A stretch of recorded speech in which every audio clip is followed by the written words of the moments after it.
നന്ദി പറയുന്നു. ഞങ്ങളുടെ ജീവിതത്തിന്റെ കൃപയുടെ സമയം വിവേചിച്ചറിയുവാൻ ഈ ആരാധനയിലൂടെ അഭിഷേകം ചെയ്യണമേ. Hallelujah, hallelujah. കൃപമതിയേ, കൃപമതിയേ, അളവില്ലാത്ത നിൻ കൃപമതിയേ, കൃപമതിയേ, കൃപമതിയേ, അളവില്ലാത്ത നിൻ കൃപമതിയേ. അപ്പം കൃപയുടെ പുതിയ നിയമത്തിലേക്ക് വരുമ്പോഴേ കൃപയുടെ സമയമാണ് പൂർത്തിയാകുന്നത്. കൃപയുടെ സമയം പൂർത്തിയാക്കുന്നത് ആരാണ്? അതുകൊണ്ടാണ് നമ്മൾ കൃപ നിറഞ്ഞ മറിയമേ സ്വസ്തി, കർത്താവ് നിന്നോട് കൂടെ എന്ന് പറയുന്നത്. കൃപയുടെ സമയം പൂർത്തിയാക്കുന്നത് ആരാണ്? പരിശുദ്ധ അമ്മയാണ് ആ പൂർത്തിയാക്കുന്നത്. അപ്പോൾ നമ്മളെപ്പോഴും ഫോക്കസ് ചെയ്യേണ്ടത് ഇപ്പം അനുദപിക്കുക, സുവിശേഷത്തെ വിശ്വസിക്കുക എന്ന് പറഞ്ഞാൽ ആ വിശ്വാസകാലം എന്ന് പറയുന്നത് അനുതാപത്തിൻ്റെ കാലമല്ല. It is goodbye. മനസ്സിലായില്ലേ? അത് കൃപയുടെ കാലമാണ്. ഇപ്പം യേശു മർക്കോസ് 1:15 എന്താണ്? അനുദപിക്കുക, സുവിശേഷത്തിൽ വിശ്വസിക്കുക. അനുദപിക്കുക, ക്രിസ്തുവിൽ വിശ്വസിക്കുക. ക്രിസ്തുവിൽ വിശ്വസിച്ച് കഴിഞ്ഞാൽ പിന്നെ അനുതാപത്തിൻ്റെ വിഷയമില്ല. പിന്നെ എന്താണ്? പിന്നെ കൃപ. നമ്മൾ പാപത്തെ ഫോക്കസ് ചെയ്യണില്ല. പാപത്തെ വീണ്ടെടുത്ത ക്രിസ്തുവിനെ വിശ്വസിച്ച് കഴിയുമ്പോൾ പിന്നെ നമ്മൾ എന്താ ചെയ്യണം? പാപത്തേക്കാൾ ഉപരി നമ്മൾ എന്തിനെ ഫോക്കസ് ചെയ്യും? കൃപയെ ഫോക്കസ് ചെയ്യും. ഈ കൃപയുടെ സമയത്തിലാണ് നമ്മൾ വിശ്വാസ ജീവിതം നയിക്കണത്. കൈയടിച്ച് കർത്താവേ ഹല്ലേലൂയ, ഹല്ലേലൂയ, ഹല്ലേലൂയ. യേശുവേ നന്ദി, ഹല്ലേലൂയ, ഹല്ലേലൂയ, ഹല്ലേലൂയ, ഹല്ലേലൂയ, ഹല്ലേലൂയ. ആരാധന, ആരാധന, ഹല്ലേലൂയ. കൃപമതിയേ, കൃപമതിയേ, അളവില്ലാത്ത നിൻ കൃപമതിയേ, കൃപമതിയേ, കൃപമതിയേ, അളവില്ലാത്ത നിൻ കൃപമതിയേ. രാജരാജ, രാജാധിരാജ, പാടി പുകഴ്ത്തിടുമേ, ദിനവും വാഴ്ത്തി പുകഴ്ത്തിടുമേ. രാജരാജ, രാജാധിരാജ, പാടി പുകഴ്ത്തിടുമേ, ദിനവും വാഴ്ത്തി പുകഴ്ത്തിടുമേ. റോമ 6:14 കൃപയുടെ സമയത്തെക്കുറിച്ച് പറയുന്നതാണ്. പലപ്പോഴും നമ്മൾ പാപത്തെയാണ് ക്രിസ്തുവിനെ സ്വീകരിച്ചിട്ടും നമ്മൾ ക്രിസ്തുവിനേക്കാൾ ഉപരി പാപത്തെ ഫോക്കസ് ചെയ്യുന്ന ആധ്യാത്മികതയുണ്ട്. അതും ആധ്യാത്മികത തന്നെയാണ്. പക്ഷേ ക്വാളിറ്റേറ്റീവ്ലി അത് കുറച്ച് ഡിഗ്രി കുറവുള്ളതാണ്. കാര്യം ക്രിസ്തുവിനെ ഫോക്കസ് ചെയ്താൽ പിന്നെ പാപത്തിന് പരിഹാരം ചെയ്തവനെ നമ്മൾ സ്വീകരിച്ചു കഴിഞ്ഞാൽ പിന്നെ നമ്മൾ പാപത്തെ, ലോകത്തെ ജയിച്ചാണ് ജീവിക്കുന്നത്. ലോകത്തെ ജയിച്ച് ജീവിക്കുന്നത് എങ്ങനെയാണ്? പാപത്തിന് പകരം നമ്മൾ കൃപയെ ഫോക്കസ് ചെയ്യും. മനസ്സിലായില്ലേ? ഫോക്കസിങ്ങിൻ്റെ പ്രോബ്ലമാണ് ഇവിടെ. നമ്മൾ പാപത്തെ ഫോക്കസ് ചെയ്യുന്നതിന് പകരം ഉടമ്പടിയിലുള്ളവർ കൃപയെയാണ് ഫോക്കസ് ചെയ്യേണ്ടത്. റോമ 6:14 പാപം നിങ്ങളുടെ മേൽ ഭരണം നടത്തുകയില്ല, കാരണം നിങ്ങൾ നിയമത്തിന് കീഴിലല്ല, കൃപയ്ക്ക് കീഴിലാണ്. ഒന്നിന് പറഞ്ഞേ, ഏറ്റു പറഞ്ഞേ. പാപം നിങ്ങളുടെ മേൽ ഭരണം നടത്തുകയില്ല, കാരണം നിങ്ങൾ നിയമത്തിന് കീഴിലല്ല, കൃപയ്ക്ക് കീഴിലാണ്. പഴയ നിയമ ഉടമ്പടിയെല്ലാം നിയമത്തിന് കീഴിലാണ്, കൃപയ്ക്ക് കീഴിലല്ല. പഴയ നിയമ ഉടമ്പടിയുടെ ഒരു പോരായ്മ അതെല്ലാം നിയമത്തിന് കീഴിലാണ്, കൃപയ്ക്ക് കീഴിലല്ല. പുതിയ നിയമ ഉടമ്പടിയിൽ എന്താണ്? കൃപയ്ക്ക് കീഴിലാണ്. എന്താ കാര്യം? ക്രിസ്തു നേടിയെടുത്ത കൃപ ടാപ്പ് ചെയ്യാൻ പറ്റൂ. എങ്ങനെ പറ്റും? അതാണ് നമ്മുടെ ലക്ഷ്യം. എങ്ങനെ പാപം ഒഴിവാക്കി ജീവിക്കാൻ പറ്റുമെന്നല്ല. അതൊരു ഡൗൺ ഡ്രൈവഡായിട്ടുള്ള ഒരു അർത്ഥമാറ്റിക് ആയിട്ടുള്ള ഒരു ആധ്യാത്മികതയാണ്. ഒരു ജിയോമെട്രിക്കൽ ആധ്യാത്മികത വേണം. ക്ഷേത്രഗണിത പ്രകാരമുള്ള ഇപ്പോൾ ഒരു സൈക്കിള്, ഒരു വിമാനം, രണ്ടും ലക്ഷ്യത്തിലെത്താൻ പറ്റുമായിരിക്കും വേണമെങ്കിൽ. ഇപ്പം എൻ്റെ സഹോദരൻ, എൻ്റെ ഒരു സഹപ്രവർത്തകൻ, ഇപ്പോൾ അദ്ദേഹം സൈക്കിളിന് തിരുവനന്തപുരത്ത് നിന്ന് ഗോവ വരെ പോയി. 2 മാസം എടുത്തതേ ഉള്ളൂ. ഗോവയിൽ പോകണമെങ്കിൽ 2 മണിക്കൂർ മതി. നമ്മൾ പാപത്തെ ഫോക്കസ് ചെയ്താൽ സൈക്കിളിന് പോകണ പോലെ ഇരിക്കും. കൃപയെ ഫോക്കസ് ചെയ്താൽ നമ്മൾ എന്ത് പത്രം കൊടുത്താലും കൃപ വേണമെന്ന് പറയണം. രോഗിയെ പോയി കണ്ടാലും ക്രിസ്തു നീ എടുത്തത് കൃപയിൽ എന്നെ പങ്കാളിയാക്കണം. കൃപയെ ഫോക്കസ് ചെയ്താൽ വിമാനത്തിൽ പോണ പോലെ ഇരിക്കും. 2 മണിക്കൂർ കൊണ്ട് ടൈം ഷോർട്ട് ചെയ്യണത് കൃപയാണ്. കൈയടിച്ച് ശ്രദ്ധിക്കടല്ലേ.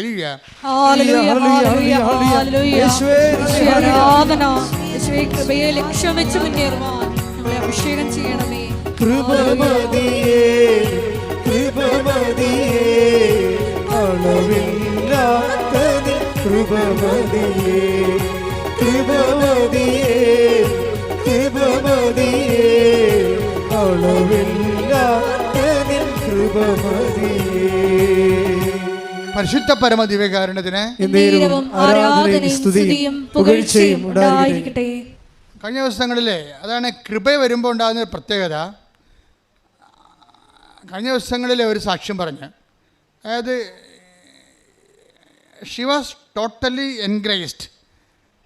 കൃപ നിറഞ്ഞൊരു സിറ്റുവേഷനിൽ അവൾ സാക്ഷ്യം പറഞ്ഞപ്പോൾ പെട്ടെന്നൊരു വാക്ക് വചനം പറഞ്ഞു. എന്താണ്? എന്നെ ശക്തനാക്കുന്നതിലൂടെ ബാക്കി പറ. എനിക്ക് എല്ലാം ചെയ്യാൻ വഴി. അതായത് കൃപയ്ക്കുള്ള ഗുണം അതാണ്. കൃപ എന്ന് പറയുന്നത് ശക്തി തന്നെയാണ്. ശക്തി തന്നെയാണ്. കൃപയ്ക്ക് ബൈബിൾ ഉപയോഗിക്കുന്ന ഒരു വാക്ക് ശക്തി എന്ന് കൂടിയാണ്. കരുണയെന്ന് ഉപയോഗിക്കും, ശക്തി എന്ന് ഉപയോഗിക്കും. ദൈവത്തിൻ്റെ കരുണ കൊണ്ടാണ് നമുക്ക് കൃപ ലഭിക്കുന്നത്. കൃപ ലഭിച്ചു കഴിഞ്ഞാൽ നമ്മൾ പവർഫുള്ളാവും. അതാണ് ഫിലിപ്പിയർ 4:13. ടേക്ക് ദ ബെഡ് ശ്രദ്ധിക്കട്ടെ. ഹല്ലേലൂയ ഹല്ലേലൂയ ഹല്ലേലൂയ ഹല്ലേലൂയ ഹല്ലേലൂയ ഹല്ലേലൂയ. യേശുവേ നന്ദി. ഹല്ലേലൂയ ഹല്ലേലൂയ ഹല്ലേലൂയ ഹല്ലേലൂയ. ഫിലിപ്പി 4:13 എന്നെ ശക്തനാക്കുന്നവനിലൂടെ എല്ലാം ചെയ്യാൻ എനിക്ക് സാധിക്കും. Praise the Lord. പറഞ്ഞേ. എന്നെ ശക്തനാക്കുന്നവനിലൂടെ എല്ലാം ചെയ്യാൻ എനിക്ക് സാധിക്കും. അപ്പോൾ ഒന്നും ചെയ്യാൻ സാധിക്കാത്ത അവസ്ഥ വരും ജീവിതത്തിലെ. ഭർത്താവ് മരിച്ച്, കുഞ്ഞിന് രോഗമാണ്, നമ്മൾ നിസ്സഹായം നിൽക്കുന്നത്, ഒന്നും ചെയ്യാൻ പറ്റാത്ത അവസ്ഥ. നമുക്ക് സാമ്പത്തിക കടമാണ്, വീട്ടിൽ എപ്പോഴും ഫോൺ എടുക്കാൻ പോലും എനിക്ക് പേടിയാണ്. ഫോൺ കടക്കാരെന്നെ വിളിച്ച് ശല്യപ്പെടുത്തുന്നതാണ്. എനിക്ക് എഴുന്നേൽക്കുമ്പോൾ തന്നെ കണ്ണ് തുറക്കുമ്പോൾ തന്നെ പേടിയാണ്. ഇന്ന് ആരൊക്കെയാണ് വന്ന് വീട്ടിൽ ശല്യപ്പെടുത്താൻ പോണത്, നാട്ടുകാരുടെ മുമ്പ് അപമാനപ്പെടാൻ പോണത്, എനിക്ക് ജീവിക്കാൻ തന്നെ തോന്നണില്ല. ഇങ്ങനെ ഒന്നും ചെയ്യാൻ പറ്റാത്ത അവസ്ഥ. ഈ ഒന്നും ചെയ്യാൻ പറ്റാത്ത അവസ്ഥയിൽ നിന്നാണ് ബൈബിൾ നിന്നെ എല്ലാം ചെയ്യാൻ പറ്റുന്ന അവസ്ഥയിലേക്ക് മാറ്റുന്നത്. അതാരാണ്? ഫിലിപ്പിയർ 4:13. എന്താണ്? എന്നെ ശക്തനാക്കുന്നതിലൂടെ എനിക്ക് എല്ലാം ചെയ്യാൻ പറ്റും. ഇത് പറഞ്ഞ ആളാരാണെന്ന് അറിയാമോ? ഒരു ദീപ്തിയാണ് പറഞ്ഞിരിക്കുന്നത്, ബാംഗ്ലൂരിൽ നിന്ന്. ഇന്നലത്തെ സാക്ഷിയാണ് ദീപ്തി. ബാംഗ്ലൂരിൻ്റെ ഇന്നലത്തെ സാക്ഷി ഇന്ന് അപ്പ് ചെയ്യുന്നുണ്ടത്. ദീപ്തിയുടെ പ്രശ്നം നിങ്ങൾ കേൾക്കണം. അതായത് ദീപ്തി ഒരു നല്ല ഓഫീസർ, ഗവൺമെൻറ് ഓഫീസറാണ്. എനിക്കുള്ളത് 50,000 രൂപ അല്ലെങ്കിൽ 75 രൂപ എങ്ങനെയൊക്കെ ശമ്പളമുണ്ട് നമ്മുടെ നാട്ടിൽ. അപ്പോൾ ഈ ഗവൺമെൻറ് ഓഫീസറിൻ്റെ പ്രശ്നം എന്താ? അല്ല, ഈ കമ്പനി സ്റ്റാഫിൻ്റെ പ്രശ്നം എന്താ? അവർ ഭർത്താവും ഭാര്യയും തമ്മിൽ യോജിക്കണില്ല. യോജിക്കാത്തതിന് കാരണം ഭർത്താവ് എപ്പോഴും ഇവരെ ഹെറാസ് ചെയ്തുകൊണ്ടിരിക്കുന്നു. അങ്ങനെ വന്ന് ഇവർ തമ്മിൽ എപ്പോഴും ഭയങ്കര വീട്ടിൽ വന്ന് കയറിയാൽ ഇവർ തമ്മിൽ ഉടക്കാണ് ഓരോ കാര്യങ്ങൾക്ക്. അപ്പം ജീവിക്കാൻ തന്നെ ഇവർക്ക് തോന്നണില്ല. അപ്പോൾ ഭർത്താവിനാണ് എപ്പോഴും വയലൻ്റ് ആകുകയും അതുപോലെ തന്നെ ഡിപ്രഷൻ സ്വഭാവം കാണിക്കുകയും ഭാര്യയുടെ കടുത്തേക്ക് കയറുകയും കുടുംബം കുട്ടിച്ചോറാകുകയും ചെയ്യുമ്പോൾ വീട്ടുകാരും കൊണ്ട് ഭർത്താവിനെ സൈക്കാട്രിസ്റ്റിൽ കൊണ്ടുപോകും. ഇപ്പോൾ ബാംഗ്ലൂരിലുള്ള നല്ല സൈക്കാട്രിയിൽ കൊണ്ടുപോകും. ഇപ്പോൾ 1 മണിക്കൂറിന് ടോക്ക് കൗൺസിലിംഗ് ആണുള്ളത്. അവിടെ സംസാരിച്ച് ഹീൽ ചെയ്യണതാണ്. 1 മണിക്കൂറിന് അപ്പോയിൻമെൻറ്റ് കിട്ടിക്കഴിഞ്ഞാൽ 2,500 രൂപയാണ്. അപ്പോൾ ഹൈപ്പർ ടെൻഷനുള്ള ഹസ്ബൻഡിനെ തെറാപ്പി ഉൾപ്പെടെ ടോക്ക് ചികിത്സ, സംസാര ചികിത്സയ്ക്ക് കൊണ്ടുപോയിട്ട് അവസാനം ഒരു 2-3 സിറ്റിംഗ് കഴിയും. അങ്ങനെ 7,500 രൂപ സൈക്കോളജിക്കൽ കൗൺസിലിങ്ങിന് വേണ്ടി ഭർത്താവിൻ്റെ മാനസിക അസുഖം മാറാൻ വേണ്ടി, ഡിപ്രഷൻ മാറാൻ വേണ്ടി കൊടുത്തിട്ടുണ്ട്. പക്ഷേ ഞങ്ങൾക്ക് മാറ്റമൊന്നുമില്ല. അവസാനം കൗൺസിലർ പറയും പ്രധാനപ്പെട്ട കാര്യം ഭാര്യയാണ്. ഓക്കെ, കാര്യം നമ്മൾ നോക്കണ്ടല്ലേ. ഈ ഇത്രയും ചികിത്സ കഴിഞ്ഞപ്പോൾ ഒരു സംഭവം കണ്ടുപിടിച്ച് കുടുംബത്തിലുണ്ടാകുന്ന അസമാധാനവും ഇയാളുടെ മാനസിക രോഗത്തിനെല്ലാം കാരണം ആരാണ്? ഭാര്യയാണ്. ഭാര്യ വീട്ടിലില്ലേ, അവർ മിക്കവാറും ഓഫീസിലായിരിക്കും. അപ്പോൾ വീട്ടുകാരെല്ലാം കൂടി ഭാര്യയുടെ കടുത്തേക്ക് കയറി. അത് കഴിഞ്ഞപ്പോൾ ഇവർക്ക് ടെൻഷനായി. ഇവർക്ക് ഉറക്കം പോയി കഴിഞ്ഞാൽ പിന്നെ അറിയാമല്ലോ, എല്ലാം പോവില്ല. ഇവളെയും കൊണ്ട് വേറെ സൈക്കാട്രിസ്റ്റിനടുത്ത് കാണിച്ച്. ഓരോ മനുഷ്യന്മാർ ഈ കാലത്ത് ജീവിക്കണതാണ്. വിദ്യാഭ്യാസം കൂടി കഴിഞ്ഞാൽ ഉണ്ടാകുന്ന അവസ്ഥയാണ്. ചില ആൾക്കാർക്ക് വിശ്വാസം കൂടും, ചിലർക്ക് വിദ്യാഭ്യാസം കൂടും. വിദ്യാഭ്യാസം കൂടിയവർ ആ മേഖലയിലെ ചിന്തിക്കത്തുള്ളൂ. ഇത് മാനസിക പ്രശ്നമാണ്, അതിന് സൈക്കാട്രിയിലാണ് പോകേണ്ടതെന്ന്. എൻ്റെ ദൈവമേ, സഭയുടെ ഗതികേട് ഇപ്പോൾ ഇത് തന്നെയാണ്. സഭയിലും പ്രശ്നങ്ങൾ വരുമ്പോൾ ഇതുപോലെ സഭയ്ക്ക് അഭിഷേകം കൊടുത്തിട്ടുണ്ട്. പട്ടത്തിൻ്റെ കൗൺസിലിംഗാണ് പരിശുദ്ധാത്മാവിൻ്റെ ഏറ്റവും വലിയ സംഭവമാണ് ഉപദേശപരം എന്ന് പറയുന്നത്. അതിന് 2500 രൂപ ആവശ്യമില്ല, ചുമ്മാ കണ്ടാൽ മതി, വിശ്വാസം മാത്രം മതി. സഭയ്ക്ക് ആ സാധനം ചില അച്ഛന്മാർക്ക് നഷ്ടപ്പെടുകയും അവന്മാർ പോയി സൈക്കോളജി കൗൺസിലിംഗ് പഠിക്കുകയും ചെയ്യുമ്പോൾ ജനങ്ങളെ ഇപ്പോൾ ആ രീതിയിലാണ് ഉദ്ധരിക്കാൻ പോണത്. ക്രിസ്തുവിനെ കിട്ടുമോ? അവർക്ക് ഉദ്ധരിക്കാൻ പറ്റുമായിരിക്കും, അവർക്ക് ക്രിസ്തുവിനെ കിട്ടുക. സഭയ്ക്ക് അങ്ങനെ കേവല ഉദാഹരണത്തിനൊന്നുമല്ല സഭ ഉണ്ടാക്കിയിരിക്കുന്നത്, ക്രിസ്തുവിനെ കൊടുക്കാനാണ്. അതാണ് ഈശോ പറഞ്ഞത്, അധ്വാനിക്കുന്നവനാണ് നീ, പ്രഷർ എടുക്കുന്നവനാണ്, പക്ഷെ നീ എൻ്റെ അടുത്ത് വരണം, ഞാൻ നിന്നെ ആശ്വസിപ്പിക്കാം. കൈയടിച്ച് കർത്താവ് ഹല്ലേലൂയ.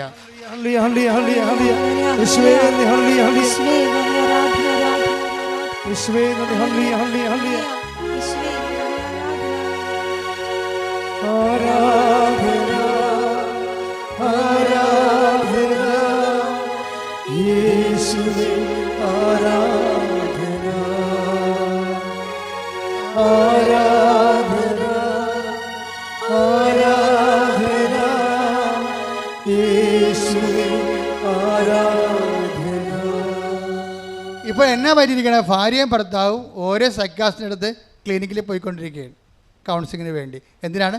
വീട്ടു പ്രശ്നത്തിന് വേണ്ടി. പക്ഷെ അവിടെ ഒന്നും താക്കോല് കിട്ടണില്ല, ഇത് തുറക്കാനുള്ള താക്കോലില്ല. കുറച്ച് കഴിഞ്ഞപ്പോൾ അവർ ബൈ ചാൻസ് ആയിട്ടൊരു ഉടമ്പടി ധ്യാനം കൂടാൻ തയ്യാറായി. ഓൺലൈനിൽ ഒരു ഉടമ്പടി ധ്യാനം കൂടി. അപ്പോൾ അവർ പറയണത്, ഒരു ധ്യാനം കൂടിയപ്പോൾ നിവൃത്തിയിൽ കേടായി വന്നപ്പോഴാണ് ഇങ്ങനെ ഒരു, ഇത് ആരും പറഞ്ഞതല്ല, മൊബൈലേ വന്നപ്പോൾ അവർ കേട്ടതാ. കേട്ട ഉടനെ ഉടമ്പടി ധ്യാനത്തിന് അറിയാമല്ലോ, അതിൻ്റെതായിട്ടുള്ള അഭിഷേകം ഉണ്ടാകും എപ്പോഴും. ഈ അഭിഷേകത്തിൽ ഇവർ ട്രാങ്കുലിറ്റി ഫീൽ ചെയ്തു. ഇവർക്ക് ആ സാക്ഷ്യം നിങ്ങൾ ഇന്ന് കേൾക്കണം, ഇന്ന് അപ്പ് ചെയ്യുന്നുണ്ട്. അതായത് പെട്ടെന്ന് ഇവർ എത്രയോ ദിവസങ്ങളായി ഹൃദയത്തിൽ ഭാരവും കൊണ്ട് 5-10 ടൺ ഇങ്ങനെ ഹൃദയത്തിൽ ഇരിക്കണം, നെങ്ങുന്ന അവസ്ഥയാണ്. ഉറക്കമില്ലാതെ, സമാധാനമില്ലാതെ, ഭർത്താവും ഭാര്യയും തമ്മിൽ ധാരണയില്ലാതെ, എപ്പോഴും ഒരു വിഷയം. അപ്പോൾ ഉടനെ ഇവരെന്ത്, ഈ ഒറ്റ ധ്യാനം കൊണ്ട് ഇവർക്കൊരു അഭവമായിട്ടുള്ള ഒരു ആശ്വാസം കിട്ടും.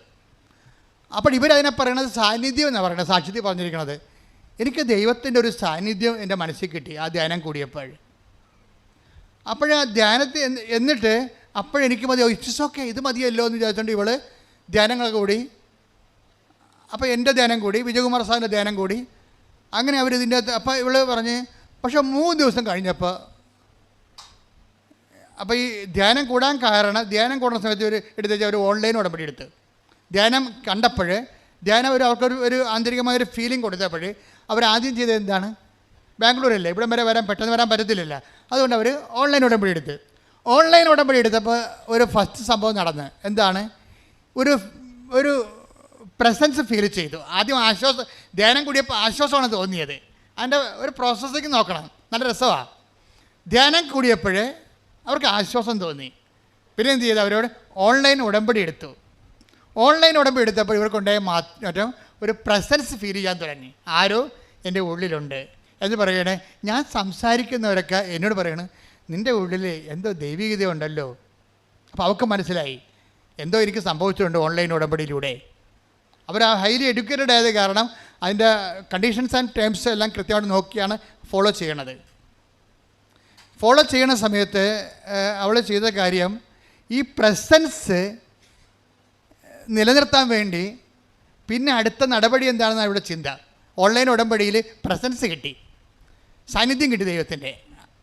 അപ്പോൾ ഒരു ശക്തിയും കിട്ടുമല്ല, മറ്റത് ആശ്വാസം മാത്രമാണ് കിട്ടിയത്. ഇപ്പം ശക്തിയും കിട്ടി. അപ്പോൾ ഇനി അവളുടെ ലക്ഷ്യമെന്ന് പറയുന്നത്, ഇത് നല്ലൊരു പരിപാടിയാണ്, നല്ലൊരു പാക്കേജാണ്. ഇനി ഈ ശക്തി എപ്പോഴും ഇങ്ങനെ സാന്നിധ്യം നിലനിർത്താൻ എന്താണ് പരിപാടിയെന്ന് ചിന്തിച്ചപ്പോൾ പെട്ടെന്ന് ഈ സാന്നിധ്യം അവളുടെ ഉള്ളിൽ നിന്ന് പോയി. സാന്നിധ്യം പോയി കഴിഞ്ഞപ്പോഴേ അവർക്ക് മനസ്സിലായി എൻ്റെ പാപങ്ങൾ കൊണ്ടായിരിക്കും സാന്നിധ്യം പോയി. ഇവിടെയാണ് പാപത്തിൻ്റെ വിഷയം നമ്മൾ റെഫർ ചെയ്യണത്. ഇവിടെയാണ് ഈ പ്രസൻസും സിൻഫുൾനെസ്സും ഒരുമിച്ച് പോകത്തില്ല. നമുക്ക് സിൻഫുൾനെസ് ഉണ്ടെങ്കിൽ പ്രസൻസ് ഉണ്ടാകാൻ ഫീൽ ചെയ്യത്തില്ല.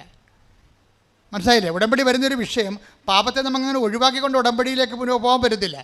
ഉടമ്പടി വരുമ്പോൾ ഉടമ്പടിയിൽ വരണത് ഒന്ന് വചനത്തിൻ്റെ ആശ്വാസം ഉണ്ടാവും, രണ്ടാമത്തത് ദൈവത്തിൻ്റെ സാന്നിധ്യം ഉണ്ടാവും. പക്ഷേ സാന്നിധ്യം അങ്ങനെ നിലനിൽക്കത്തില്ല. കാര്യം എന്താണ്? നമുക്ക് പാപാവസ്ഥ ഉണ്ടെങ്കിൽ സാന്നിധ്യം നിലനിൽക്കത്തില്ല. അപ്പോൾ നിങ്ങൾ അക്രൈസ്തവരായിട്ടുള്ള സഹോദരൻ ഓർത്തും ഞങ്ങൾ പാപാവസ്ഥയ്ക്ക് എന്ത് ചെയ്യാനാണ്? നിങ്ങൾ കംപ്ലീറ്റ് ആയിട്ട് പാപത്തെ ഉപേക്ഷിക്കണം. നിങ്ങൾ പാപത്തെ എന്തിനാണ് കൊണ്ടുനടക്കാൻ എന്തിനാണ്? അപ്പോൾ പാപം എന്താണെന്ന് അറിയണം. പാപത്തെ നിങ്ങളെ വിശുദ്ധിയിലേക്ക് വരണം, അല്ലെങ്കിൽ സാന്നിധ്യത്തിൻ്റെ അകത്ത് ഒരു ഡിമിനിഷിങ് ഉണ്ടാവും. നിങ്ങൾക്ക് കുമ്പസാരിക്കാനും കൂതാശമൊന്നും ഇല്ലല്ലോ. അപ്പോഴേ നിങ്ങൾക്ക് ചെയ്യാവുന്നത് പാപാവസ്ഥ മാറ്റിയിട്ട്, പാപാവസ്ഥ എന്തിനാണ് മാറ്റേണ്ടത്? വരപ്രസാദ അവസ്ഥ നിലനിൽക്കാൻ വേണ്ടിയാണ്. വിശ്വാസത്താൽ നിങ്ങൾക്ക് ചെയ്തികൾ കൊണ്ടും വരപ്രസാദാവസ്ഥ, ഒരു കേവല വരപ്രസാദാവസ്ഥ നിങ്ങൾക്കുണ്ട്. അതിലൂടെ നിങ്ങൾക്കൊരു പ്രസൻസ് ഫീൽ ചെയ്യുന്നുണ്ടാകാം. അത് മുന്നോട്ട് കൊണ്ടുപോകണം. പക്ഷേ ഇവർക്കുണ്ടാകുന്ന ഈ മോൾക്കുണ്ടാകുന്ന പ്രശ്നം അതല്ല. അവർ നോൺ ക്രിസ്ത്യൻ അല്ല, ക്രിസ്ത്യനാണ്, പക്ഷേ മാർത്തോമൈസാണ്. അതാണ് വിഷയം. അപ്പോൾ അവർക്ക് കുമ്പസാരമില്ല. അപ്പോൾ അവൾ പറയുന്നുണ്ട്, ഞാൻ കത്തോലിക്കയിലാണ് കെട്ടിയിരിക്കണമെങ്കിലും മനസ്സുകൊണ്ട് മാർത്തോമയായിട്ടാണ് ജീവിക്കുന്നത്. അപ്പോൾ എല്ലാം കൃത്യമായിട്ട് പറയുന്നുണ്ട്. അപ്പോൾ എനിക്ക് കുമ്പസാരമില്ല, എൻ്റെ സഭയിലും കുമ്പസാരമില്ല, നോട്ട് കമ്പൽസറി. ഇപ്പോൾ ഞാൻ കുമ്പസാരിക്കാറില്ല. അപ്പോൾ പക്ഷേ ഈ എനിക്ക് ഉടമ്പടിയിലൂടെ ഓൺലൈൻ ഉടമ്പടിയിലൂടെ ലഭിച്ച വരപ്രസാദത്തിലൂടെ വന്ന ആ പ്രസൻസില്ലേ, അത് നിലനിർത്താൻ വേണ്ടി ഞാൻ പോയി കുമ്പസാരിച്ച്. കല്യാണത്തിന് കുമ്പസാരിച്ചിട്ട് പിന്നെ ഞാൻ ആദ്യം കുമ്പസാരിക്കുകയാണ്. അപ്പോൾ എനിക്ക് മനസ്സിലായി പാപം നിലനിൽക്കുന്നുണ്ടല്ലോ. കുമ്പസാരിക്കാൻ പോയപ്പോൾ അച്ഛൻ പറഞ്ഞ്, പ്രാർത്ഥനയല്ല, പ്രാർത്ഥനയെന്ന് പറഞ്ഞാൽ ചൊല്ലണ പ്രാർത്ഥനയല്ല, ചെയ്യണ പ്രാർത്ഥനയാണ് പ്രാർത്ഥനയെന്ന് പറഞ്ഞ്. അത് അവൾ ഓർത്തിരുന്നു. അപ്പോഴവൾ വിചാരിച്ച് ചെല്ലണ പ്രാർത്ഥന, ഇപ്പോൾ എൻ്റെ പിഴ എൻ്റെ വലിയ പിഴ എന്നൊക്കെ പറഞ്ഞ് മനസ്സാപ്പറയൊക്കെ നമ്മൾ ചെല്ലിയിട്ട് നമ്മൾ സ്വർഗസ്ഥനായ പിതാവ് എന്ന് പറഞ്ഞാൽ പറയുക എന്നൊക്കെ ചെല്ലിയിട്ട് പ്രായച്ചിത്തവും ചെല്ലും. അപ്പം അച്ഛൻ പറഞ്ഞ് അതുകൊണ്ട് ഈ തീ കൊണ്ട് ഈ ചേന വേഗത്തില്ല എന്ന് പറഞ്ഞു. പിന്നെ എന്ത് ചെയ്യണമെന്ന് പറഞ്ഞു. അപ്പോൾ ഇവൾ പുറത്തിറങ്ങിയിട്ട് ഞാൻ എന്താ ചെയ്യേണ്ടത്? അപ്പോൾ കുറേ ആൾക്കാർക്ക് പണ്ട് എന്തോ എഡ്യൂക്കേഷൻ സെൻറ്റർ നടത്തിയിരുന്ന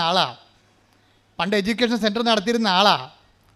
അപ്പോൾ അവരെല്ലാം പരീക്ഷയ്ക്ക് പൈസ അടച്ചിട്ടുണ്ട്, പഠനത്തിന് പൈസ അടച്ചിട്ടുണ്ട്, പലർക്കും പൈസ തിരിച്ചു കൊടുത്തിട്ടില്ല. ഇവർക്കിപ്പോൾ നല്ല നിലയാണ്, ശമ്പളമൊക്കെ ആവശ്യത്തിനുണ്ട്, പക്ഷേ പഴയ കടക്കാർക്ക് പൈസ കൊടുത്തിട്ടില്ല. അപ്പോൾ കടങ്ങൾ കിടക്കുന്നിടത്തോളം കാലം, പാപങ്ങൾ കിടക്കുന്നിടത്തോളം കാലം വരപ്രസാദം ഫീൽ ചെയ്യാതെ വരും. ഇത് നിങ്ങൾ ഉടമ്പടിക്കാർ എല്ലാവരും കേൾക്കേണ്ട ധ്യാനമാണിത്. ആണായാലും പെണ്ണായാലും ക്രിസ്ത്യാനിയായാലും അക്രൈസ്തവനായാലും ദൈവത്തിൻ്റെ സാന്നിധ്യം സൗജന്യമാണ്. പക്ഷേ നമ്മൾ ഫീൽ ചെയ്യുക എന്നുള്ളത് അനദർ കേസാണ്. നമുക്ക് ഫീൽ ചെയ്യണമെന്നുണ്ടെങ്കിൽ നമ്മൾ ഓക്കെ ആയിരിക്കണം. അപ്പോൾ അതുകൊണ്ട് ഉടമ്പടിയിരിക്കുന്ന ആൾക്കാർ ഇവിടെയാണ് ശ്രദ്ധിക്കേണ്ടത്. എവിടെയെങ്കിലും നമ്മൾക്ക് അനുതാപത്തിൻ്റെ മേഖലയുണ്ടെങ്കിൽ, ഞങ്ങൾ അക്രൈസ്തവരാണ്, ഞങ്ങൾക്ക് അബോർഷൻ ചെയ്യണതിന് കുഴപ്പമില്ലെന്ന് പറഞ്ഞാൽ ഒറ്റ നടക്ക് പോകത്തില്ല. ദൈവപ്രസാദത്തിന് വേണ്ടി ദൈവം എന്ന് കൽപ്പിച്ചിരിക്കുന്ന പ്രമാണങ്ങൾ ഇവിടെയാണ് ശക്തമാകുന്നത്. എന്താണ്? കൊല്ലരുത്. ക്രിസ്തുവിന് വരപ്രസാദം നിങ്ങൾക്ക് വേണമെന്നുണ്ടെങ്കിൽ അവൻ പറയണ പോലെ നിങ്ങൾ ചെയ്യണം. അല്ലാതെ നിങ്ങൾക്ക് തോന്നിയ പോലെ ജീവിച്ചിട്ട് ക്രിസ്തുവിൻ്റെ വരപ്രസാദം നിങ്ങൾ ഉടമ്പടി എടുത്തിട്ടുണ്ടെന്ന് പറഞ്ഞിട്ട് മസിൽ പെരുപ്പിച്ച് നടന്നിട്ട് കഥയില്ല. പ്രാർത്ഥിക്കുക, കർത്താവായ ദൈവമേ, ഉടമ്പടിയിൽ ലഭിക്കുന്ന വരപ്രസാദത്തിന് അന്വേഷണീയമായ വിശുദ്ധ ജീവിതം നയിക്കാൻ ഞങ്ങളെ അഭിഷേകം ചെയ്യണം.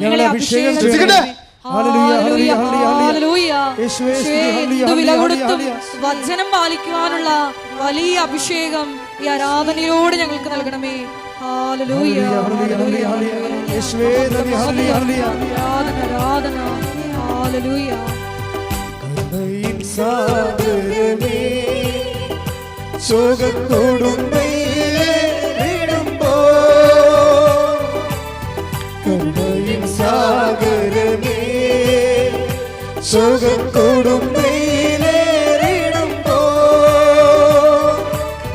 മേഘത്തിൻ തണലരുളി എന്നെ സാന്ത്വന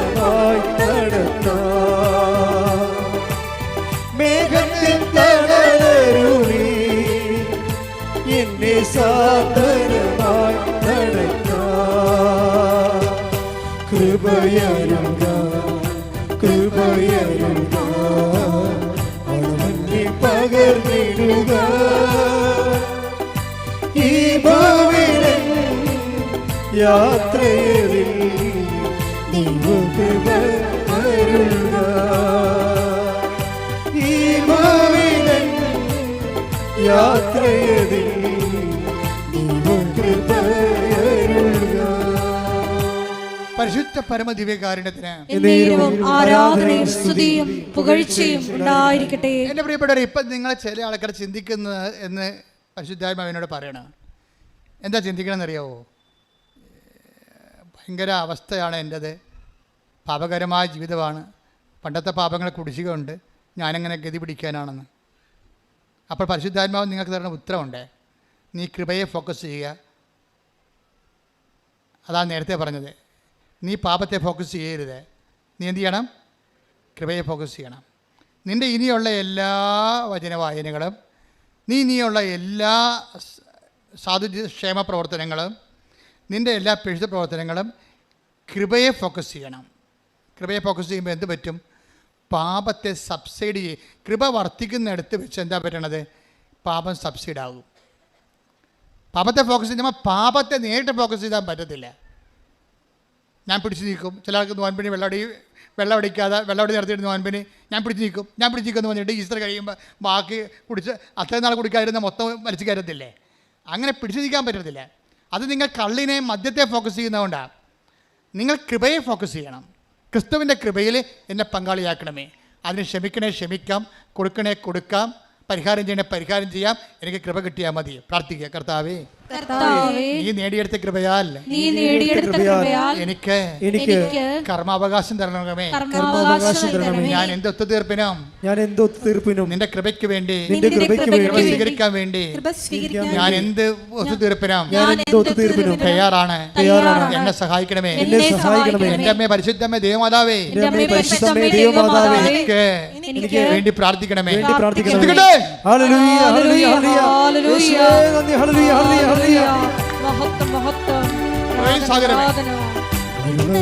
സാഗരമേ ശോകക്കൊടുമ്പേലേറിടുമ്പോ, സാഗരമേ ശോകക്കൊടുമ്പേലേറിടുമ്പോ, മേഘത്തിൻ തണലരുളി എന്നെ സാന്ത്വനമായി നടത്താം. മേഘത്തിൻ തണലരുളി എന്നെ സാന്ത്വനമായി നടത്താം.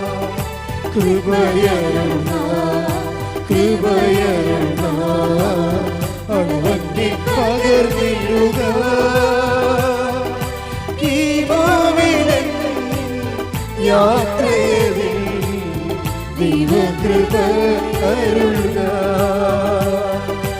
ഈ ഭൂമിയിലെൻ യാത്രയിൽ ദൈവകൃപ അരുളുക.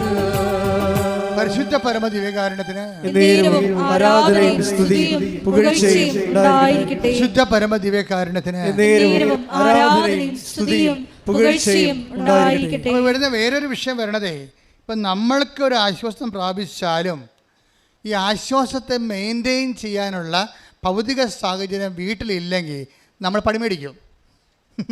നമ്മൾ ആശ്വാസം പ്രാപിച്ചു, പക്ഷേ ഹസ്ബൻഡ് ഇപ്പോഴും പഴയ അവസ്ഥയിലാണ്. ആ വീട്ടിലുള്ള അമ്മായിയപ്പനും അമ്മായിയമ്മയൊക്കെ കുടുംബപ്രാർത്ഥനയേ ഇല്ല. അഥവാ ഇവൾ പ്രാർത്ഥിക്കാൻ പോകുകയാണെങ്കിൽ അവർ സി വി വെച്ചുകൊണ്ടിരിക്കും. ഒന്ന് ചിന്തിച്ച് നോക്കിയേ, ഈ വീട്ടിൽ എങ്ങനെ സമാധാനം ഉണ്ടാവണം നിങ്ങൾ പറയണേ? കെട്ടിവന്ന മരുമകൾ പ്രാർത്ഥനയ്ക്ക് വന്നാലും അമ്മായിയമ്മ ടി വിയും വെച്ചുകൊണ്ടിരിക്കും. എന്നിട്ട് അവർ പ്രാർത്ഥിക്കണ ഇവർക്ക് കേൾക്കാം. എന്നാൽ ഇത്തിരി സ്വരം താഴ്ത്തി കൊടുക്കണമല്ലോ. ഒന്നുമില്ലെങ്കിൽ ഇവർ പ്രാർത്ഥിച്ചില്ലെങ്കിൽ മറ്റുള്ളവരെ പ്രാർത്ഥിക്കാൻ അനുവദിക്കണമല്ല. ആ പരിപാടി പോലും അവർ ചെയ്യത്തില്ല. അപ്പം നമ്മുടെ ഭൗതിക സാഹചര്യങ്ങൾ നമ്മൾ ഓക്കെ ആയാലും നമ്മുടെ സമാധാനവും കൃപയും മെയിൻറ്റെയിൻ ചെയ്യണമെങ്കിൽ എന്ത് ചെയ്യണം? നമ്മൾ വീട്ടുകാരെ കൂടി ഫോക്കസ് ചെയ്യണം. വീട്ടുകാരെ കൂടി ഉടമ്പടിയുടെ പരിധി കൊണ്ടുവരും. അപ്പോൾ എന്ത് ചെയ്ത് അവർ രണ്ടും കൽപ്പിച്ച് ബാംഗ്ലൂരിൽ നിന്ന് നേരെ ഇവിടെ വരും. തീർത്ഥാടന ഉടമ്പടി എടുക്കും. ഓരോ ഉടമ്പടിക്കും ഓരോ ബലമാണ്. ഓൺലൈൻ ഉടമ്പടിക്ക് ഒരു ബലമുണ്ട്. ഇപ്പോൾ വചനം കേൾക്കുന്ന പഴയ നിയമ ഉടമ്പടിക്ക് ഒരു ബലമുണ്ട്, അത് ആശ്വാസമാണ്. അത് ലക്ഷ്യം വെക്കുന്നത് കൽപ്പനയാണ്. കൽപ്പന ലക്ഷ്യം വെക്കുന്നത് പാപത്തെയാണ്. പക്ഷേ പുതിയ നിയമത്തിൽ വരുമ്പോഴേ കൃപയെയാണ്, നിത്യജീവന് ആവശ്യമായ കൃപയെയാണ് ലക്ഷ്യം വെക്കുന്നത്. പക്ഷെ അതിന് വേണ്ടി നമ്മൾ പലപ്പോഴും അവിടുത്തെ മരിയൻ കണ്ടൻറ്റ്, അതായത് നമ്മളെ ക്രിസ്തുവിനോട് അടുപ്പിക്കുന്ന ഒരു ഏജൻ്റുണ്ട്. എബ്രാഹത്തിൻ്റെയൊക്കെ ഉടമ്പടിക്ക് ഉണ്ടായിരുന്ന പാളിച്ചകൾ എന്താ? എബ്രാഹത്തിനോട് ദൈവം പറഞ്ഞതല്ലേ, അടുത്ത കൊല്ലം കടന്നു പോകുമ്പോൾ, അടുത്ത വസന്തത്തിൽ കടന്നു പോകുമ്പോൾ നിനക്ക് കുഞ്ഞുണ്ടാകുമെന്ന്. ആ വസന്തമെന്നേ പറഞ്ഞോളൂ, ഏത് വർഷത്തെ വസന്തമെന്ന് പറഞ്ഞില്ല. ദൈവത്തിൻ്റെ വാഗ്ദാനത്തിൻ്റെ സവിശേഷത നമുക്കൊരു പരീക്ഷണം ഇട്ടിട്ടാണ് ദൈവം ചെയ്യത്തുള്ളൂ. എല്ലാ ഉടമ്പടികൾക്കും പരീക്ഷണം ഉണ്ടാകും. ഇപ്പോൾ ഈ ദീപ്തി എന്ന് പറഞ്ഞ സ്ത്രീ സഹോദരി ഇവിടെ നിന്ന് ഉടമ്പടി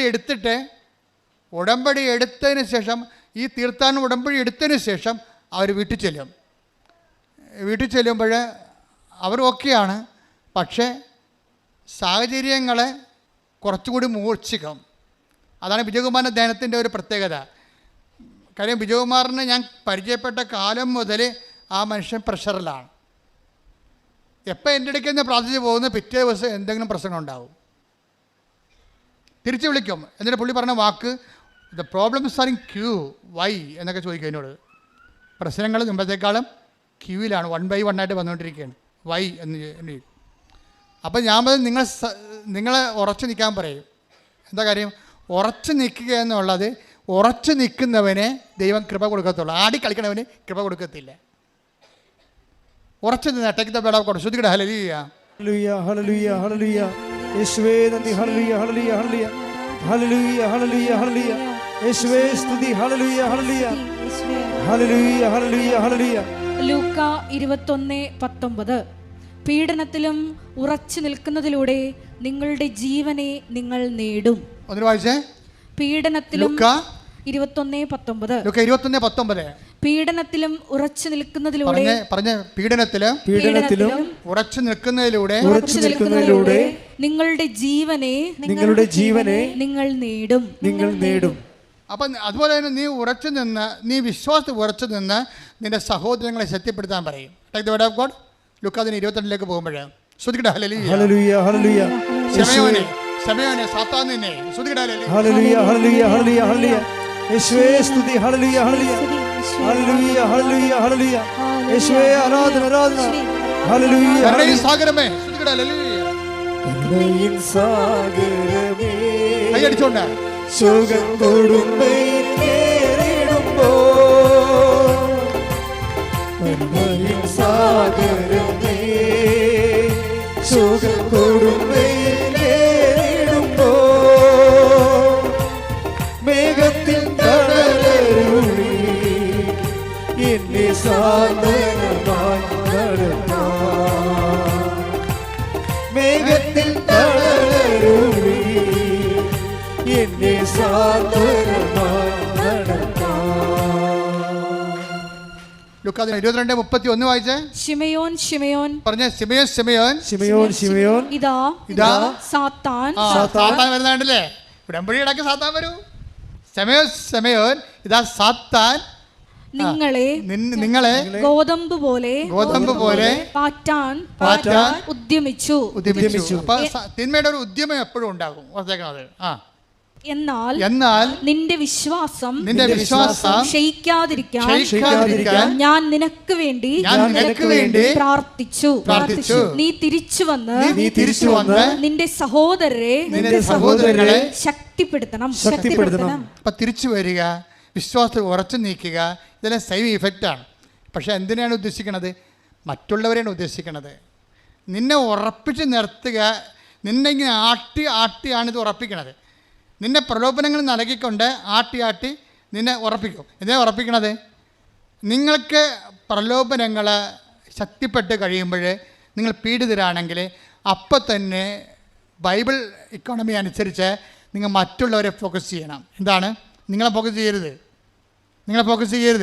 എന്താ ചെയ്യേണ്ടത്? മറ്റുള്ളവരെ, നിങ്ങൾക്കറിയാവുന്നവർ, ഭർത്താവ്, ഭാര്യ, മക്കൾ, അവർ വിശ്വാസം തകർന്ന ആൾക്കാരെല്ലാം അവരുടെ വിശ്വാസം ഉറക്കാൻ വേണ്ടി പ്രാർത്ഥിക്കണം. നിങ്ങൾ ചെയ്യണം എന്താണെന്ന് അറിയാമോ? അവർക്ക് ജോലി കിട്ടാൻ വേണ്ടി പ്രാർത്ഥിക്കും, അവർക്ക് PR കിട്ടാൻ വേണ്ടി പ്രാർത്ഥിക്കും. അവിടെയാണ് ഉടമ്പടി അബോർഷൻ സംഭവിക്കുന്നത്.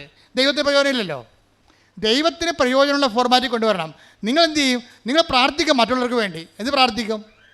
എന്താ പ്രാർത്ഥിക്കണത്? ഇപ്പോൾ കഴിഞ്ഞ ദിവസം ഒരു സാക്ഷ്യം ഉണ്ടായി. ഒരമ്മ സാക്ഷ്യം പറഞ്ഞതാണ്, ഞാൻ കൃപാസനം മാതാവിനെ വെറുത്തു മാതാവേ. അതോടുകൂടി അരിമുട്ടിപ്പോയി. അവരെന്താ പറഞ്ഞത്? അവരുടെ ആദ്യത്തെ കാര്യങ്ങളൊന്നും സാധിച്ചില്ലെന്നാണ് പറയണത്. അത് കാരണം ഞാൻ ഇതിലേ കൂടി ഹരിപ്പാട് ഓഫീസിൽ പോകുമ്പോൾ ഇങ്ങോട്ട് തിരിഞ്ഞു പോലും നോക്കത്തില്ലെന്ന് പറഞ്ഞു.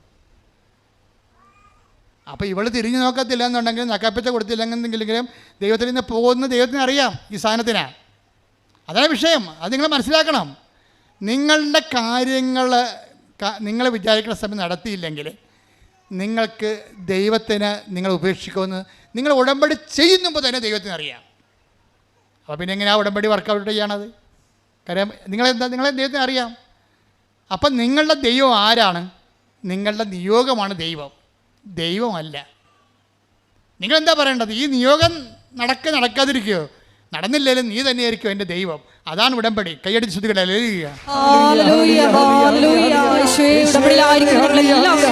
ദൈവത്തെ ലക്ഷ്യം വെച്ച് മുന്നേറുവാൻ ഈ ആരാധനയിലൂടെ അഭിഷേകം ചെയ്യണമേ.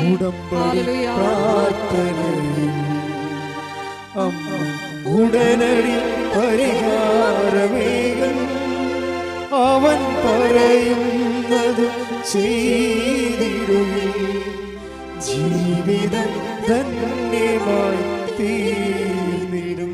എൻ്റെ ദൈവം സ്ഥാപിച്ച ഉടമ്പടിയുടെ അൾട്ടിമേറ്റ് എൻഡെന്ന് പറയണത്, നിയോഗം എന്ന് പറയണത് ക്രിസ്തുവാണ്. അല്ല നിങ്ങൾ സിൽവർ ഗ്രേ ആണ് ഉടമ്പടി എന്ന് പറഞ്ഞിട്ട് കാര്യം. എനിക്ക് സിൽവർ ഗ്രേ ഉടമ്പടി കാണുമ്പോൾ തന്നെ എനിക്ക് ഇത് പറയാൻ തുടങ്ങും.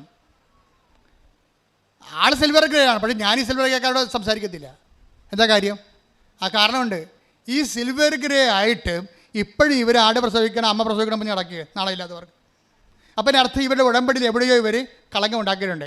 നിങ്ങൾക്കറിയാമല്ലോ, ഇവിടെ സത്യസന്ധമായ ഉടമ്പടി എടുക്കുന്നവർ അവരൊരു ടൈം കഴിഞ്ഞാൽ പിന്നെ അവരുടെ ആവശ്യങ്ങൾ വെക്കത്തില്ല. അവർ ദൈവത്തിന് പ്രാധാന്യം കൊടുക്കും. ഇപ്പോഴും സിൽവർ ഗ്രേക്കാരനും വസ്തു വിൽക്കണം പറഞ്ഞ് നടക്കണമെന്ന് പറഞ്ഞാൽ എന്തൊരു നാണക്കേടാണ്. അതൊക്കെ എൻ്റെ സമയത്ത് ദൈവം നടത്തിക്കൊള്ളും. ഞാൻ എൻ്റെ ദൈവത്തിന് ജോലി ചെയ്യും. ഇത് ശേഷിച്ച കാലം ദൈവത്തിൻ്റെ മഹത്വത്തിന് വേണ്ടി ജീവിക്കും. അതാണ് എൻ്റെ സിൽവർ നിയോഗം. ശ്രദ്ധിക്കട്ടെ.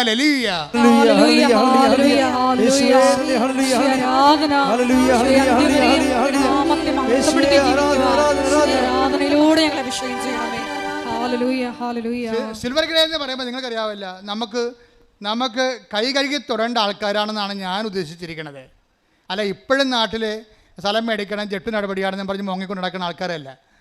അങ്ങനെയുള്ളവർക്ക് ഇവിടെ ഇനിയും ഭൗതിക നിയോഗങ്ങളുമായിട്ടാണ് അവർ ഉടമ്പടി ചെയ്യണമെങ്കിൽ ഞാൻ പറയും അവർക്ക് ഉടമ്പടി ചേഞ്ച് ചെയ്ത് കൊടുക്കരുതെന്ന് പറയും. എന്താ കാര്യം? അങ്ങനെ പച്ചയും മഞ്ഞയും നീലയും മാറണതല്ല ഉടമ്പടി ജീവിതമാണ്.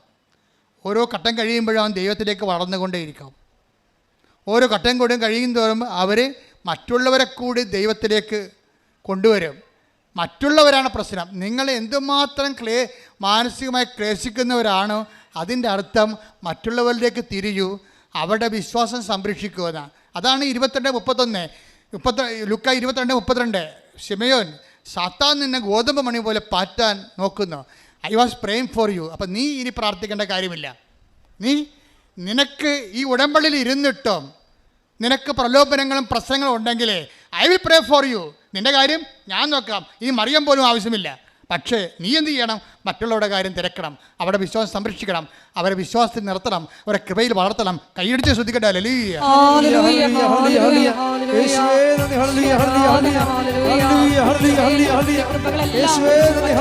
പങ്കുവെച്ച് വിശ്വാസത്തിൽ വളർത്തുവാൻ തിരഞ്ഞെടുത്ത് അഭിഷേകം ചെയ്യണമേ.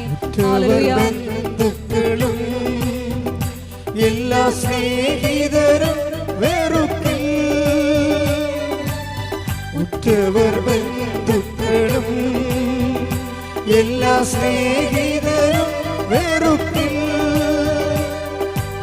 സ്നേഹത്തിൽ ആഴമതിൽ ഞാനും വിമഗ്നനായി തീർന്നിടുവേ. സ്നേഹത്തിൽ ആഴമതിൽ ഞാനും വിമഗ്നനായി തീർന്നിടുവേ. കൃപയരുക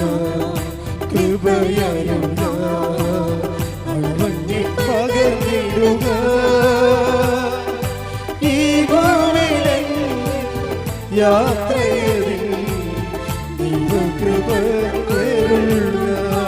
പരിശുദ്ധ പരമ ദിവ്യകാരുണ്യത്തിന് എന്നേരവും ആരാധനയും സ്തുതിയും പുകഴ്ചയും ഉണ്ടായിരിക്കട്ടെ. എൻ്റെ പ്രിയപ്പെട്ടവരെ, ഇപ്പം കാര്യങ്ങൾ ഏറെക്കുറെ ധാരണ എത്തിയില്ലേ? അപ്പോൾ ഈ മകൾ വന്ന് തീർത്ഥാടന ഉടമ്പടി ചെയ്തിട്ട് തിരിച്ചു പോകും. തിരിച്ചു പോകുമ്പോൾ വീണ്ടും കുടുംബത്തിൻ്റെ ഭാഗത്തുനിന്നും ഭർത്താവിൻ്റെ ഭാഗത്തുനിന്നും ഭൗതിക സാഹചര്യം മാറിയിട്ടില്ലല്ലോ, അത് വീണ്ടും മോശമാകും, വളരെ മോശമാകും. അപ്പം മോശമാകുമ്പോഴേ ഇവളെ പിടിച്ചു നിർത്തണ വിജയകുമാർ സാറിൻ്റെ ധ്യാനമാണ്.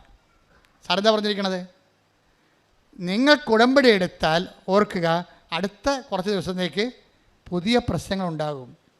അത് നിങ്ങളെ അതുകൊണ്ട് അവളെ പിടിച്ചു ചെയ്യുന്നു. ഉടനെ അവൾ പിടിച്ചു ചെയ്യുന്നു. വീട്ടിലെ പ്രശ്നങ്ങൾ മുമ്പത്തെ രൂക്ഷമാണ്. ഭർത്താവിന് മാറിയിട്ടില്ല, ഭർത്താവിൻ്റെ അമ്മ മാറിയിട്ടില്ല, കുടുംബം മാറിയിട്ടില്ല. പക്ഷെ അവൾ പ്രാർത്ഥിക്കാൻ തുടങ്ങി. പക്ഷെ അവൾ പ്രാർത്ഥിക്കാൻ തുടങ്ങി അവളുടെ മനസ്സിൽ തോന്നി, അമ്മായിയമ്മ പല ഇഷ്യൂസും ഉണ്ടാക്കിയിട്ടുണ്ട്, ഞാൻ കാരണം തന്നെയാണ് ഭർത്താവിന് ഭ്രാന്ത് വന്നതെന്ന് അല്ല മാനസിക രോഗം വന്നതെന്ന് പറഞ്ഞു വരുത്തി അവരാണ്. ഞാൻ വീട്ടിൽ നിന്ന് ഇറങ്ങി കൊടുക്കേണ്ട ഒരു അവസ്ഥ വരികയാണ്. പക്ഷെ ഞാൻ പോയി കുമ്പസാരിച്ചതിന് ശേഷം ഞാൻ വന്ന് ഉടമ്പടി നിർവർത്തിക്കുമെന്ന് പറഞ്ഞു. അവിടെ പോയി പോയി കുമ്പസാരിക്കും. അവരുടെ കയ്യിൽ നിന്ന് വല്ല മിസ്റ്റേക്ക് മാത്രമുണ്ടെങ്കിൽ അത് കുമ്പസാരിച്ചിട്ട് പാപക്ഷമ സ്വീകരിക്കും. എന്നിട്ട് പോയി ഡ്രസ്സൊക്കെ വാങ്ങിച്ചു കൊണ്ടുവന്ന് അമ്മയ്ക്ക് കൊടുത്തിട്ട് പറയും, അമ്മേ എൻ്റെ കയ്യിൽ നിന്ന് വല്ല അബദ്ധവും പറ്റിയിട്ടുണ്ടെങ്കിൽ എന്നോട് ക്ഷമിക്കണം. ഒരു കുമ്പസാരത്തിൻ്റെ പോക്ക് കണ്ടില്ലേ? അന്ന് അവൾ കുടുംബപ്രാർത്ഥന നടത്തുമ്പോൾ അമ്മ TV ഓഫ് ചെയ്ത് അവളുടെ കൂടെ നിന്നൊന്ന് പ്രാർത്ഥിക്കും. ഹല്ലേലൂയ, ഹല്ലേലൂയ, ഹല്ലേലൂയ.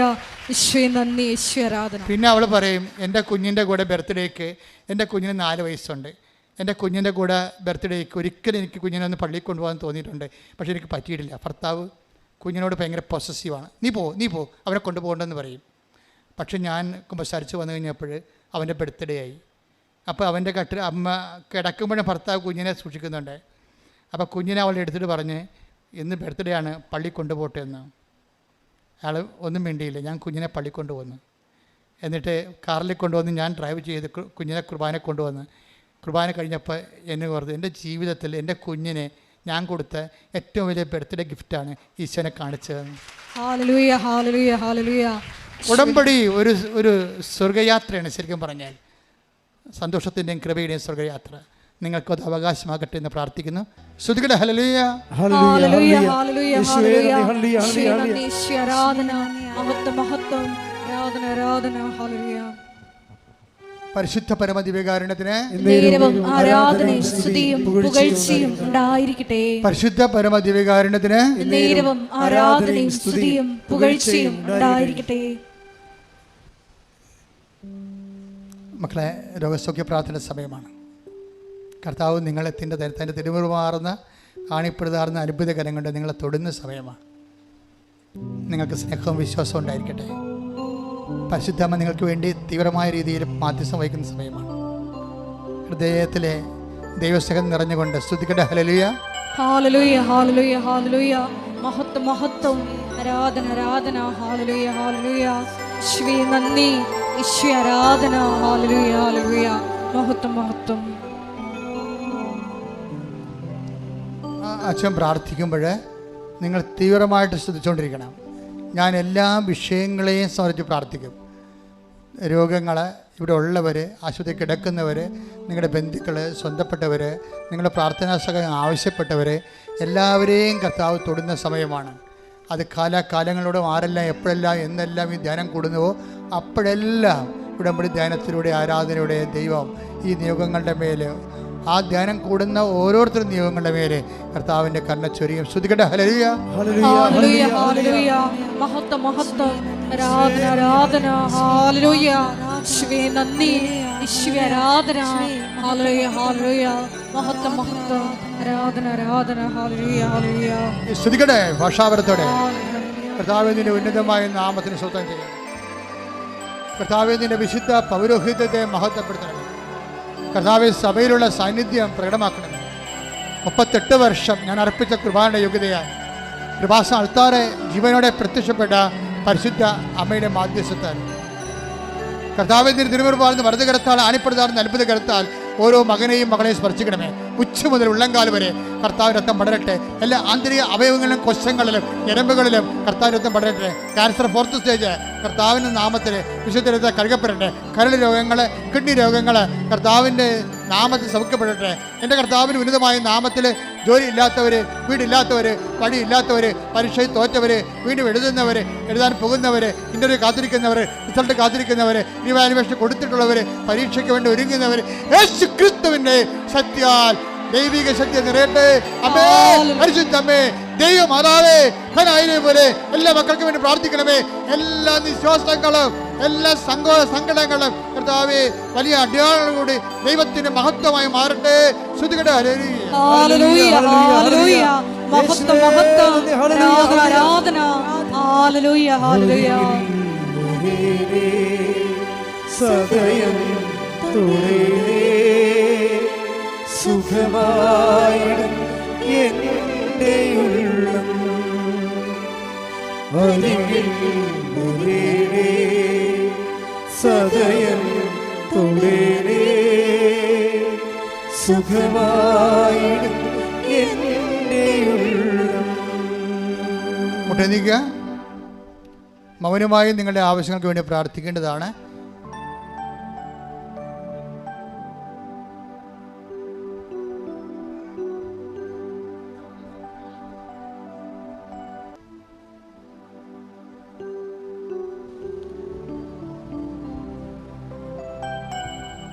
ഒരിക്കൽ കൂടി മരിയൻ ഉടമ്പടിയിൽ സമർപ്പിച്ചിരിക്കുന്ന എല്ലാ വിഷയങ്ങളും ദൈവമാതാവിൻ്റെ മധ്യസ്ഥതയിൽ ദിവ്യകാരുണ്യ സന്നിധിയിൽ സമർപ്പിച്ച് മൗനമായിട്ട് പ്രാർത്ഥിക്കാം.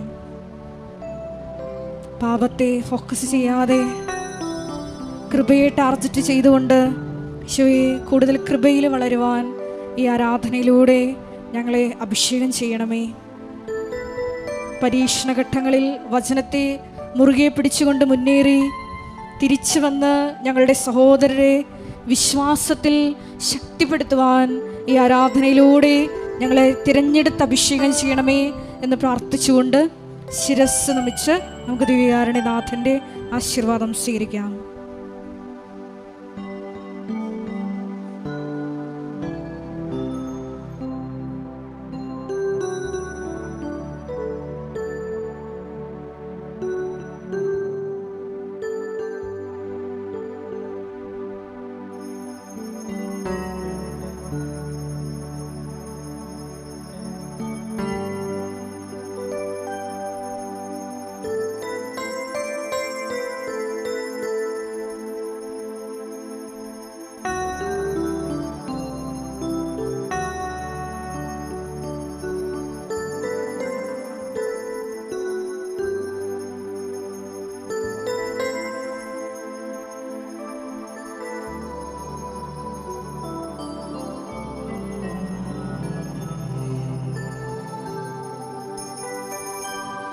പരിശുദ്ധ പരമമാ ദിവ്യകാരുണ്യമേ, എന്നുമെന്നും അങ്ങേക്കാരാധന. പരിശുദ്ധ പരമമാ ദിവ്യകാരുണ്യമേ, എന്നുമെന്നും അങ്ങേക്കാരാധന. പരിശുദ്ധ പരമമാ ദിവ്യകാരുണ്യമേ, എന്നുമെന്നും അങ്ങേക്കാരാധന.